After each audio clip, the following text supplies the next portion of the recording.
So, hi students. So, in this session, we are going to discuss about the important questions which are covering in the second chapter. Second chapter ಅಲ್ಲಿ ಬರುವಂತ important questions ಯಾವ್ದು ಅಂತ ಹೇಳ್ತಾ ಹೋಗ್ತೀನಿ.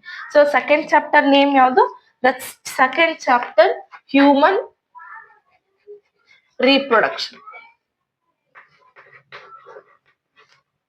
Human reproduction ಇದು ಎಷ್ಟು marks ಬರುತ್ತೆ ಅಂತ ಹೇಳಿದ್ರೆ, this is also carrying a total 11 marks. Okay, so ಈ ಚಾಪ್ಟರ್ ಇಂದನೂ ಸಹ ನಿಮಗೆ 11 ಮಾರ್ಕ್ಸ್ ಗೆ ಫೈನಲ್ ಎಕ್ಸಾಮ್ ಅಲ್ಲಿ ಕ್ವಶನ್ಸ್ ನಾವು ಎಕ್ಸ್ಪೆಕ್ಟ್ ಮಾಡ್ತಾ ಹೋಗ್ಬೋದು.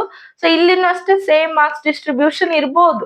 ಎಲ್ಲ ಮೈನ್ ಅಲ್ಲೂ ಒಂದೊಂದು ಕ್ವಶನ್ ನಾವ್ ಎಕ್ಸ್ಪೆಕ್ಟ್ ಮಾಡ್ಬೋದು. 5+3+5+3+2+1. ಓಕೆ, ಅಥವಾ ನಿಮಗೆ ಏನಾದ್ರು ಅವ್ರ ಇನ್ ಕೇಸ್ 2 ಮಾರ್ಕ್ಸ್ ಕ್ವಶನ್ಸ್ ಕೇಳಿಲ್ಲ ಅಂದ್ರೆ ಸೊ MCQ 1 ಬರೋ ಚಾನ್ಸಸ್ ಇರುತ್ತೆ, ಅಂಡ್ ಆಲ್ಸೋ MCQ 3 ಬರೋ ಚಾನ್ಸಸ್ ಇರುತ್ತೆ. ಸೊ ಆ ತರ ಕೇಳೋದ್ ಕಡಿಮೆ.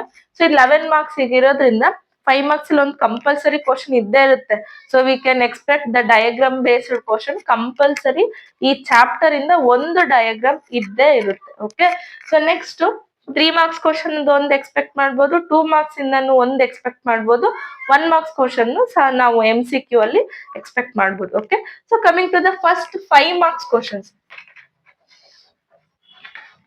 ಸೊ ಈ ಚಾಪ್ಟರ್ ಅಲ್ಲಿ 5 ಮಾರ್ಕ್ಸ್ ಕ್ವಶನ್ಸ್ ಏನ್ ಬರುತ್ತೆ, ಐ ಥಿಂಕ್ ನಿಮಗೆ ಎಲ್ರಿಗೂ ಆಲ್ರೆಡಿ ಗೊತ್ತಿರುತ್ತೆ ಅಲ್ವಾ. ಸೊ ಡಯಾಗ್ರಾಮ್ಸ್ ಯಾವ್ದಾವ್ದು ಕೇಳ್ತಾರೆ? The first foremost diagram is male reproductive system. Okay, so ಯಾವ್ದು ಕೇಳ್ತಾನೆ? Male reproductive system. ಸೊ ನೀವು ಡಯಾಗ್ರಾಮ್ ಬಿಡು ಬರುತ್ತೆ ಅಂತ ನೀವು ನೆಗ್ಲೆಕ್ಟ್ ಮಾಡಿದ್ರೆ ಸೊ ನಿಮಗೆ ಪಾರ್ಟ್ಸ್ ಲೇಬ್ಲಿಂಗ್ಸ್ ನಿಮ್ಗೆ ನೆನಪಾಗಲ್ಲ. ಸೊ 5 ಮಾರ್ಕ್ಸ್ ಗೆ ನೀವು ಅಟ್ಲೀಸ್ಟ್ 10 to 12 ಲೇಬ್ಲಿಂಗ್ಸ್ ನೀವು ನೇಮ್ ಮಾಡ್ಬೇಕು. ಯಾಕಂದ್ರೆ ನಿಮ್ಗೆ ವ್ಯಾಲ್ಯೂಯೇಷನ್ ಅಲ್ಲಿ ಇಷ್ಟು ಲೇಬ್ಲಿಂಗ್ಸ್ ಗೆ ಇಷ್ಟು ಮಾರ್ಕ್ಸ್ ಅಂತ ಇರುತ್ತೆ. ನೀವು ಡಯಾಗ್ರಾಮ್ ಎಷ್ಟು ನೀಟಾಗಿ ಬಿಡಿಸ್ಬಿಟ್ಟು ಲೇಬ್ಲಿಂಗೇ ಇಲ್ಲ ಅಂದ್ರೆ ಅದಕ್ಕೆ ಮಾರ್ಕ್ಸ್ 0 ಕೊಡ್ತಾರೆ. So the labelling is very important. At least you should write 10 labellings. 5 marks ಗೆ ಎಷ್ಟು ಲೇಬ್ಲಿಂಗ್ಸ್ ಇರ್ಬೇಕು ಅಂದ್ರೆ ಅಟ್ಲೀಸ್ಟ್ ಅಂದ್ರೂ 10 ಲೇಬ್ಲಿಂಗ್ಸ್ ಕಂಪಲ್ಸರಿ ಇರ್ಬೇಕು. Okay, so next second diagram ಯಾವುದು? Female reproductive system.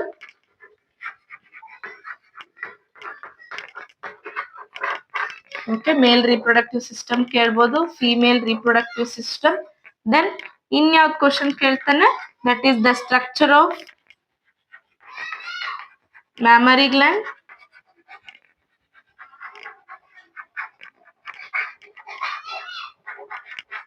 Okay, so next ಇನ್ಯಾವ್ದು ಕೇಳ್ತಾನೆ? ಸೊ ಅಗೇನ್ ಡಯಾಗ್ರಾಮ್ಸ್ ಅಲ್ಲಿ ದ ಹ್ಯೂಮನ್ ಸ್ಪರ್ಮ್.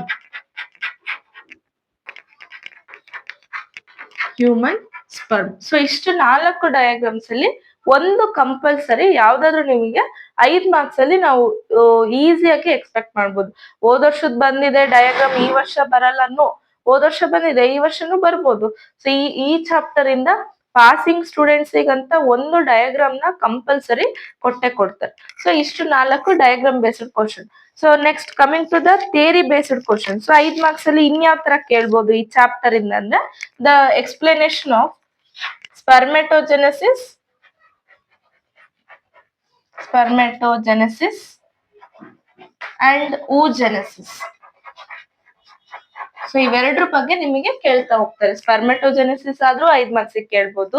ಇಲ್ಲಪ್ಪ ಅಂದ್ರೆ oogenesis flow chart with flow chart page number 33 ಅಲ್ಲಿ ಫ್ಲೋ ಚಾರ್ಟ್ ಕೊಟ್ಟಿದ್ದಾರೆ, ಸ್ಪರ್ಮೆಟೋಜೆನೆಸಿಸ್ ಮತ್ತೆ oogenesis. ಸೊ ಈ ಫ್ಲೋ ಚಾರ್ಟ್ ಹಾಕ್ಬಿಟ್ಟು ನೀವು ಎಕ್ಸ್ಪ್ಲೇನ್ ಮಾಡ್ಬೇಕು ಯಾವ ರೀತಿ ಸ್ಪರ್ಮೆಟೋಜೆನೆಸಿಸ್ ಆಗುತ್ತೆ, ಯಾವ ರೀತಿ oogenesis ಆಗ್ತಾ ಹೋಗುತ್ತೆ. ಸ್ಪರ್ಮೆಟೋಜೆನೆಸಿಸ್ ಅಂದ್ರೆ the process of formation of sperms, ಅದೇ ತರ oogenesis ಅಂದ್ರೆ the process of formation of ovum.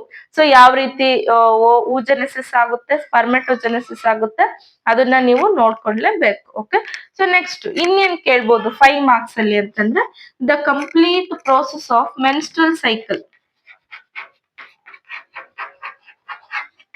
So menstrual cycle ಬಗ್ಗೆ ನಿಮಗೆ 5 ಮಾರ್ಕ್ಸ್ ಗೆ ಕಂಪಲ್ಸರಿ ಅಂತ ಹೇಳೋದಕ್ಕಾಗಲ್ಲ.